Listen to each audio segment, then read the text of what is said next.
एक गरीब शेतकरी बँकेत गेला तेव्हा त्याला बँकेतून धक्के मारून बाहेर काढलं, पण त्यानंतर त्या शेतकऱ्यांनी जे केलं ते पाहून संपूर्ण देशात या शेतकऱ्याचं कौतुक झालं. एक शेतकरी जो मळके कपडे घालून गेला होता, त्यामुळे त्याला बँकेतून अपमानित करून बाहेर काढलं. मॅनेजरनी धक्का दिला तेव्हा त्या शेतकऱ्याने मॅनेजरचा कसा माज उतरवला हे एकदा पहाच. संपूर्ण देशात हे प्रकरण वादळासारखं व्हायरल. संपूर्ण देश थक्क झाला. संपूर्ण देशात शेतकऱ्याच्या बद्दल आश्चर्य व्यक्त होत आहे. शेतकऱ्यावर कौतुकाचा वर्षाव झाला जेव्हा या अपमानाचा बदला या शेतकऱ्याने अनोखी पद्धतीने घेतला. मग काय झालं होतं त्या दिवशी या शेतकऱ्याला का बाहेर काढलं? बाहेर काढल्यानंतर शेतकऱ्याने असं काय केलं की ज्यामुळे मॅनेजर हातापाया पडू लागला? काय हे प्रकरण संपूर्ण देशात व्हायरल झालं? काय या शेतकऱ्याचं इतकं कौतुक होत आहे? चला जाणून घेऊया संपूर्ण सविस्तर रिपोर्ट. सोमवारचा दिवस होता. बँकेत प्रचंड गर्दी. त्या दिवशी एक साधा सरळ स्वाभिमानी शेतकरी, वय 60हून अधिक, दिसायला तसे ते शेतकरी सामान्यच होते. अंगात मळका शर्ट आणि पॅन्ट घातलेली होती. डोक्यावर एक मळकी टोपी होती. पायात फाटलेल्या चपला होत्या. पण त्यांच्या डोळ्यामध्ये एक वेगळी चमक होती, आत्मविश्वासाची आणि स्वाभिमानाची. सकाळचे साधारण 11 वाजले होते. महाराष्ट्रातल्या एका मोठ्या शहरातल्या एका मोठ्या बँकेत तो शेतकरी प्रवेश करत होता. प्रवेश करता क्षणी बँकेतली ईशीची थंड हवा होती. चकचकीत फरशा होत्या. आतमध्ये ग्राहकांची बऱ्यापैकी गर्दी होती. पण सगळे आतमध्ये असणारे जे ग्राहक होते सगळे सुटाबुटात होते. त्यांच्या हातात मोबाईल घेऊन ते कामात व्यस्त होते. पण हे शेतकरी नामदेवराव, हे गरीब फाटके कपडे घातलेले, डायरेक्ट शेतातून बँकेत आलेले शेतकरी होते. त्यांनी बँकेचा दरवाजा उघडला, पण त्यांना आज माहिती नव्हतं त्यांच्याबरोबर आज काय घडणार आहे. त्यांनी दरवाजा उघडला आणि आतमधली गर्दी पाहून, सुटाबुटातले लोक पाहून त्यांना थोडा संकोच वाटला. पण त्यानंतर ते दार उघडून मध्ये गेले. सर्व काउंटर्सवर प्रचंड गर्दी होती. पण ते आत शिरले तेव्हा त्यांच्याकडे सगळ्यांच्या नजरा गेल्या. सर्वजण त्यांच्याकडे वळून पाहू लागले. एक धोतर घातलेला, मळके कपडे घातलेला एक व्यक्ती कसा काय बँकेत आला? ज्याच्या हातात एक मळकी पिशवी आहे, हातात एक कागद देखील आहे. हा व्यक्ती इथं नेमकं काय करायला आला असेल? महिलांनी तर नाकाला रुमाल लावले. नामदेवरावांना अजून संकोचच जास्त वाढला. एक मिनिट त्यांना असं वाटलं की आपण इथूनच निघून जावं. पण बँकेतलं काम खूप महत्वाचं होतं. ते दुर्लक्ष करीत हळूहळू चालत गेले.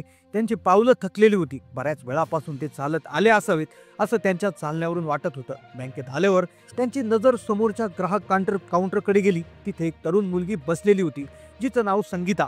विठ्ठलराव हळूच तिच्या समोर गेले आणि तिला म्हणाले, बाळा, माझ्या खात्यात काहीतरी गडबड झाली आहे, जरा चेक करशील का? नामदेवरावांचं बोलणं ऐकून संगीताने त्यांच्याकडे पाहिलं. तिच्या चेहऱ्यावर नाराजी आणि तुच्छता स्पष्ट दिसत होती. तिने नामदेवरावांच्या जुन्या पुराण्या कपड्याकडे पाहिलं आणि त्यांना वाटलं की हा सरकारी योजनेचा पैसे घ्यायला आला असेल असं तिला वाटलं. आणि तिने कुत्सितपणे त्यांच्याकडे पाहिलं. तिच्या मनात असे विचार सुरू होते, हा कुठल्या तरी शेतकरी योजनेचे पैसे काढायला आला असेल किंवा एखादं खातं खोलायला आला असेल, नाहीतर काहीतरी विचित्र विनंती करत असेल. संगीता वृक्षपणे म्हणाली, आजोबा, हे काय आलंय तुमचं खातं आमच्या बँकेत नसणार आहे. तुम्ही चुकून इथे आला असेल. इथं शेतकऱ्यांचे खाते नसतात. नामदेवराव शांतपणे म्हणाले, बाळा, एकदा तपासून तरी बघ. माझा लिफाफा मी तुला देतो, यात सगळी माहिती आहे. अखेर नाराजीने संगीताने तो लिफाफा घेतला आणि नामदेवरावांना तिथेच थांबायला सांगितलं. नामदेवराव तिथे उभे राहिले. बराच वेळ त्यांना उभं राहावं लागलं. गर्दी वाढत होती. दुपारची वेळ झाली. त्यांना खूप थकल्यासारखं वाटत होतं. पायांना थोडा त्रास होत होता. गर्दी जवळपास इतकी होती की कुठेच बसायला जागा नव्हती. त्यांनी डायरेक्ट त्या ठिकाणी फरचीवर बसण्याचा निर्णय घेतला. तेही विचार करत होते की बँकेमधली इतकी गर्दी आहे, नुसती लाईनवर लाईन लागली आहे, लोक तर काही काम करत नाहीयेत. थोड्या वेळाने रिसेप्शनिस्ट संगीता आली.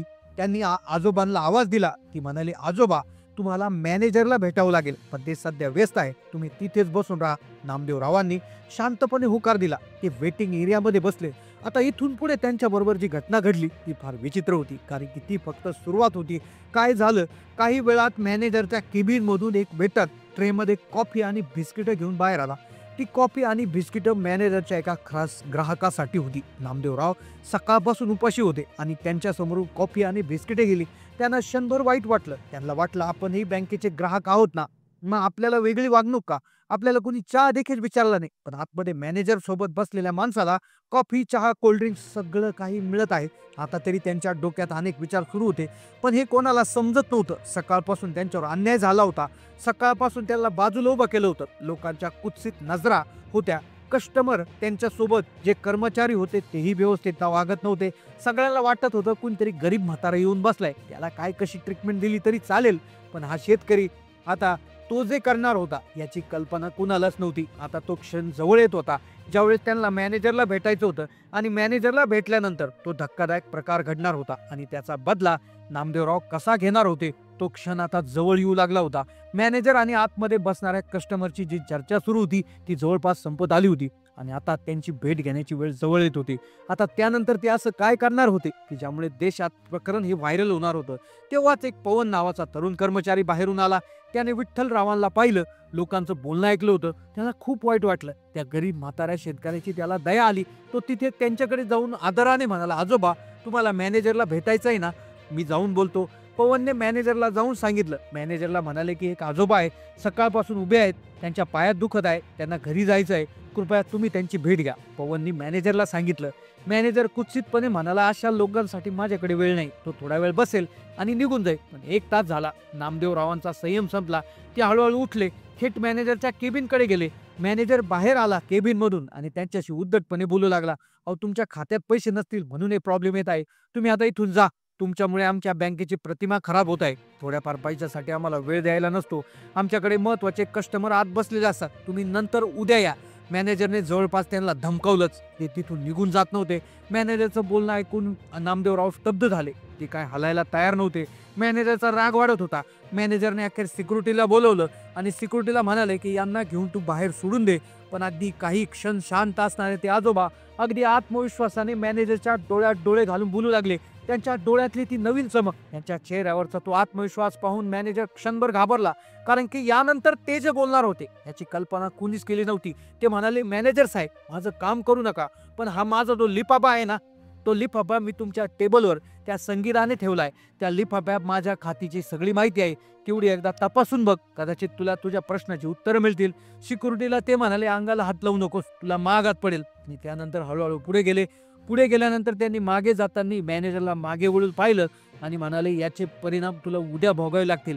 आता मॅनेजरने त्यांच्याकडे दुर्लक्ष केलं. त्यांना वाटलं हा म्हातारा काय करणार. पण थोड्याच वेळाने पवनने त्या लिफाफ्यातील माहिती तपासली.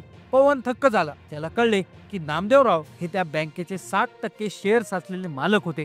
तो मॅनेजरला सांगायला धावला, पण मॅनेजरने त्याचा अपमान केला. पण दुसऱ्या दिवशी नामदेवराव पुन्हा बँकेत आले. पण यावेळेस ते एकटे नव्हते. त्यांच्याबरोबर एक मोठे अधिकारी होते, बँकेचे चेअरमन, ट्रस्टी मेंबर्स. आणि त्यांनी थेट त्या केबिनमधून मॅनेजरला बोलावलं. सांगितलं की त्याला कामावरून काढून टाकण्यात आलं, कारण त्याने ग्राहकाचा म्हणजे स्वतः मालकाचा अपमान केला होता. मॅनेजरच्या जागी पवनला नवीन मॅनेजर बनवण्यात आलं. सगळ्या कर्मचाऱ्यांसमोर नामदेवरावांनी मोठा धडा दिला. त्यांनी सांगितलं, या बँकेत प्रत्येक माणसाला समान वागणूक मिळेल. मला भरपूर दिवसापासून तक्रारी येत होत्या. मी साधा शेतकरी आहे, पण माझ्याकडे शेअर्स आहेत याची कोणालाच माहिती नव्हती. मला बऱ्याच दिवसाच्या तक्रारी यायच्या की या बँकेमध्ये व्यवस्थित सेवा मिळत नाही. म्हणून मी एका शेतकऱ्याच्या रूपात इथे आलो होतो आणि मी तो धक्कादायक प्रकार अनुभवला. माझ्या बँकेच्या कुठल्याही ग्राहकाची अशी वर्तवणूक मी अजिबात खपवून घेणार नाही. ग्राहकाची ओळख त्याच्या श्रीमंतीवरून नाही करायची, तर प्रत्येक ग्राहक हा बँकेसाठी समान असतो. या घटनेने देशाला दाखवून दिलं, माणूस कपड्यावरून नाही तर त्याच्या विचारावर आणि वागण्यावरून ओळखला जातो. ही कथा केवळ मनोरंजनासाठी नाहीये, तर आपल्यासाठी हा एक महत्वाचा धडा आहे. या कथेबद्दल तुमचे विचार काय आहेत? तुम्हाला काय वाटतं, नामदेवरावांनी योग्य केलं की नाही? तुमची प्रतिक्रिया खाली कमेंटमध्ये कळवा. चॅनलला नवीन असाल तर सबस्क्राईब करा. धन्यवाद.